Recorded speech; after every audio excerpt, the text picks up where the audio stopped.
Okay, let's dive into a decision that not only ended the deadliest war in history, but also unleashed a power that could, well, end civilization itself. We're talking about the atomic bombings of Hiroshima and Nagasaki.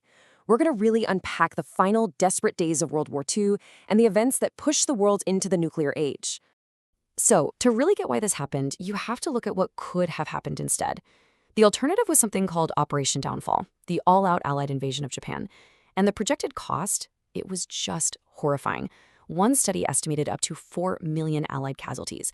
And on the Japanese side, with civilians expected to fight to the death, you could be looking at 10 million dead. And look, these weren't just abstract numbers. This was the terrifying math that landed on President Truman's desk. So by the middle of 1945, the war in Europe is over, right? But in the Pacific, wow. It was hitting this absolutely ferocious climax. I mean, the battles on islands like Iwo Jima and Okinawa were just devastating. Nearly 99% of the Japanese defenders were killed. It was a clear, brutal signal of what an invasion of the Japanese mainland would look like. This timeline here really shows you how fast everything was moving. Germany surrenders in May, so all eyes turn to Japan. Then in July, you get these two massive events, just 10 days apart. First, the successful test of a brand new top-secret weapon out in the New Mexico desert. And then, the Allies issue a final ultimatum to Japan from a conference in Potsdam. Now, the Potsdam Declaration, it did not mess around. It was blunt. Surrender unconditionally or face prompt and utter destruction. But here's the thing, it never actually mentioned the atomic bomb. Japan's prime minister responded by saying they would mokusatsu, the ultimatum. And this is where things get really interesting, because that's a famously tricky word. It could mean no comment, but the Allies took it to mean a defiant, silent contempt, a complete rejection. At the exact same time, deep in the desert, you've got this top-secret operation, the Manhattan Project, going at full steam. This thing was huge. We're talking over 125,000 people working on it. And they had succeeded in developing not just one, but two completely different types of atomic bombs. Okay, and this is what I find absolutely fascinating. They didn't just build a bomb, they built two totally different kinds. Little Boy, the one used on Hiroshima, was a pretty simple gun design. It literally fired one piece of uranium into another to kick off the chain reaction. But Fat Man, the Nagasaki bomb, whoa, that was a whole other level of complex. It used plutonium, which is way more unstable, so it needed this incredibly sophisticated sphere of explosives to crush the core inward, an implosion. They were basically testing two different roads to nuclear fission at the same time. So, you've got the ultimatum rejected, you've got these two new weapons ready to go, the stage was set for 2 days in August that would literally change the course of history forever. So picture this, it's the morning of August 6. The B-29 bomber, the Enola Gay, piloted by Colonel Paul Tibbets, is closing in on its main target, Hiroshima.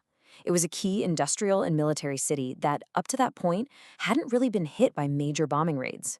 Right at 8:15 in the morning, local time, Little Boy is released. It takes about 44 seconds to fall, and it detonates about 1,900 feet above the city. And interestingly, it actually missed its intended aiming point by about 800 feet, exploding directly over a surgical clinic. The blast was equivalent to 16,000 tons of TNT. Unimaginable. People on the ground later called it the Pika Dun. First, a Pika, this blinding flash of light, and then, a moment later, the dawn, the deafening boom. The blast and the firestorm that followed were just catastrophic. Tens of thousands died instantly, and over 2/3 of the city was just gone. 3 days go by.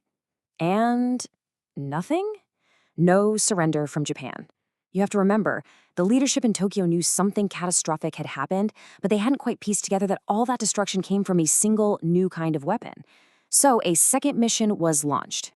Now, the primary target for this second mission was actually a city called Kokura. But when the B-29 Boxcar got there, the city was totally obscured by smoke and clouds. They couldn't get a clear visual. So they had to go to Plan B, the secondary target, Nagasaki, a major industrial port. Fat Man was actually a more powerful bomb than Little Boy. But because of Nagasaki's geography, all these valleys running through it, the blast was kind of channeled and contained a bit. Still, for the people in the Urakami Valley where the bomb went off, it was total annihilation. Factories, homes, everything was obliterated. Right, so here's a super important point to remember. The bombs weren't the only thing forcing Japan's hand. In fact, their war council was totally deadlocked, still trying to argue for certain conditions before they'd surrender. They were paralyzed. And this timeline just perfectly illustrates the incredible pressure cooker Japan was in. Because sandwiched right between the two atomic bombs, another hammer falls. The Soviet Union declares war on Japan and invades Manchuria. This was a complete catastrophe for Japan's leaders. It destroyed any hope they had of maybe using Moscow to negotiate a better surrender. Now they were facing attack on all fronts. So, faced with this impossible situation, a new superweapon on one side, the Soviets invading on the other, Emperor Hirohito does something nobody thought possible. He steps in personally to break the deadlock. And in a move that was just unheard of, he broadcasts his decision to surrender directly to the Japanese people. I mean, they had never, ever heard his voice before. So, the war is over, but its end marked the beginning of something completely new, and frankly, terrifying, the atomic age.